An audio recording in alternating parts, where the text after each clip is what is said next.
Ayan, so amazing morning again. Ito, meron na naman tayong i-interviewin si Mentor Maricar or short, Mentor K. Ayan, so Mens, ano po ang background nyo at bakit nyo ginagawa si I Am Worldwide? Ayan. Ayun. So, before I Am Worldwide, actually may traditional business kami sa Pampanga. Kung familiar kayo sa mga chicken store, fried and roasted, ayan, nag-ano ako ng mga manok. And then, 5 years na kasi yun yung trad namin. Kaya sabi namin ng husband ko, naghahanap kami ng growth. Kaya naisip ko na mag-apply abroad. So, sa Canada, nag-apply ako sa international student. So, ang plano is pupunta ng Ontario by May 2024. Nagbayad na ako tuition fee, 1 year tuition fee kasi kailangan mabili mo yung slot eh.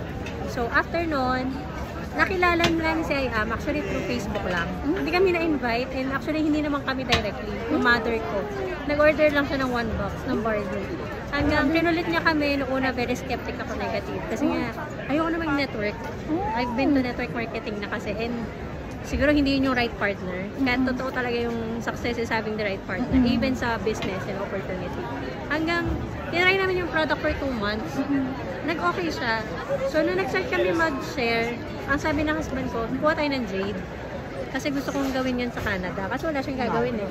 Ako mag-aaral, eh siya magtatrabaho. Eh wala pa naman siyang work pagdating doon. So, yun yung plano. Nung time na sinare namin siya sa mga friends, 8 days pa lang, ROI na kami. Wow! Nag-jade talaga lahat halos. Tapos, na-share pa namin sa Visayas. Kasi Luzon kami, Pampanga. So, na-share namin ng Visayas. So, iba't ibang province na. Hanggang by, ano yun eh, September and then October umatin na anniversary. Right after the anniversary, October 14, October 15, dun kami nag-start nag-network. Nag-share.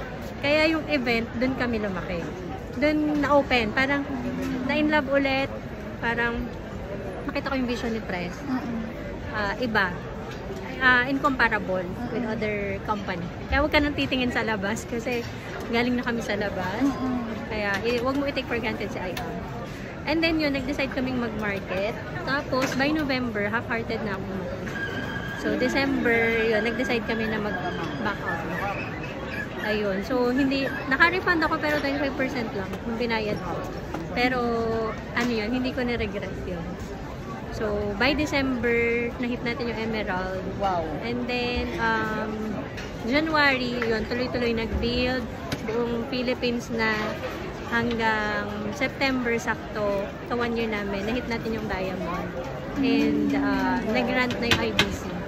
So, hindi rin namin expected kasi ang bilis. Parang, pagparating yung trabaho mo, hindi siya sukatan yung nauna ka or baka huli na ako kasi 6 years na yung company, 7 years na, ganyan, baka hindi ko na siya magawa. Hindi eh.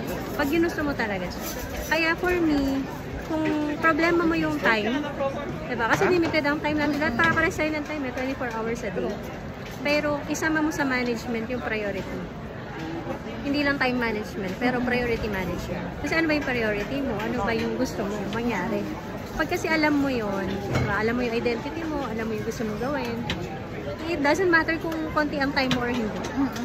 Kasi yung tao na may limited time at yung tao na maraming time, hindi mo yun may kukumpara kung ano yung ano nila eh. Andun sa gigil yun eh.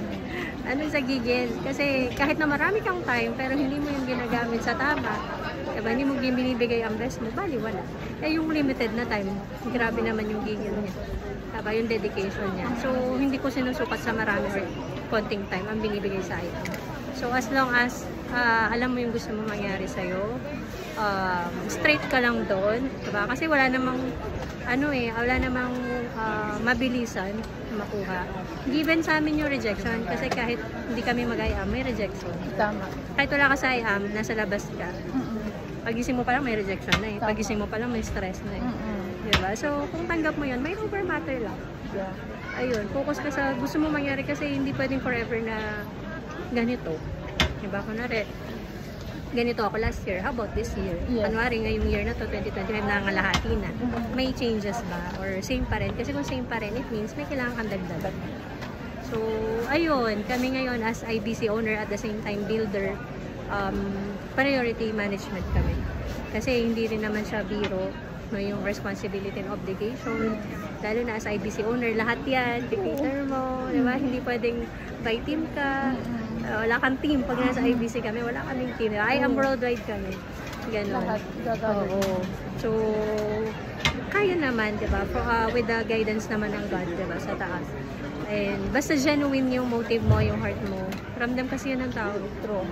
Diba? Yun yung pinaka-importante for me. Time, priority mo, yung priority mo, alamin mo yung time, lagyan mo ng time, lagyan mo ng sistema. At the same time, relationship. So yung tatlong yun. Time, system, and relationship. Pag yun na, ano mo, wala namang perfect eh. Aralin mo lang. Paturo ka. Pag kang mahiya magpaturo, pag kang mahiya na magtanong. Ayun. Ano man ang goal mo, abutin mo yun. Huwag ka lang magsaset, kunin natin yan. So, ayun, hopefully, sa next travel incentive, mas marami akong ma-meet sa team ni Mentor Lydia, no? Sobrang nakakatuwa and very, grabe yung ano nito, yung kahit nga lang tayo nag-meet, Mens, diba?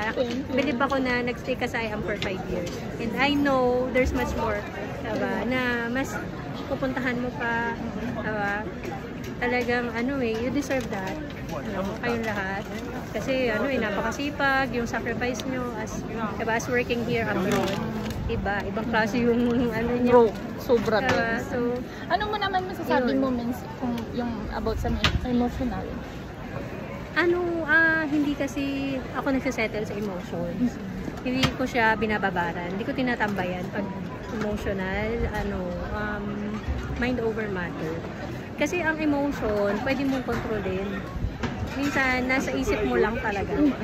Na dinidibdib mo, paulit-ulit mo iniisip kung ano nangyayari. Focus ka sa action plan.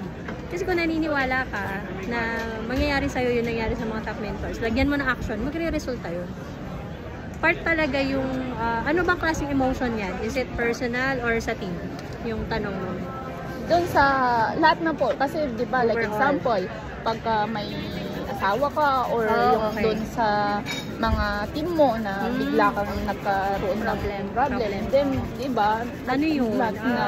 Part talaga siya. And actually, kailangan mo talaga siyang pagdaanan. Kasi pag hindi yun nangyari sa'yo, ano ituturo mo? Pag sila naman nakaranas ng gano'n. So, kailangan, pag merong mga ganyan ng mga dilemma, challenges, excited ka.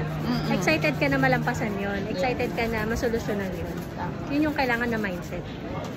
For me, part talaga yun. Accept mo siya. And huwag mong tatambayan. No? Yung mga ganyang klase ng emotion kasi hindi ka mag-grow doon. Kailangan excited ka, happy ka. Alam ko na pag ganito yung naranasan ng team ko, ito tuturo ko. Yun. Huwag niyong huwag niyong dibdibin.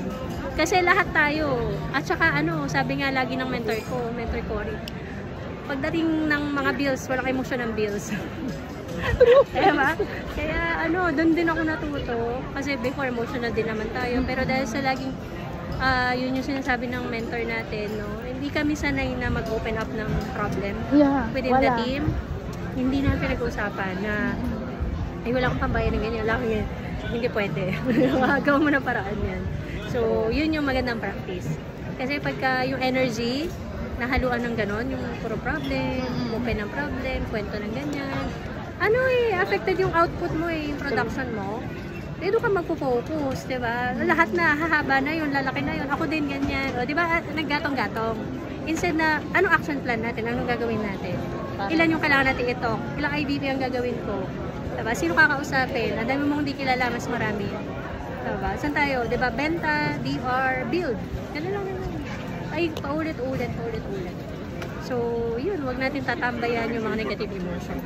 Kasi very important yung energy na binibigay mo sa team. Never mong papakita kung ano yung weakness mo, kung ano yung problem mo. Diba? Pag siya yung meron ganong problem, dun mo siya kausapin. So, thank you so much, Mentor Margar. Grabe, dami naming learnings. Thank you so much, Mentor. So happy to meet you.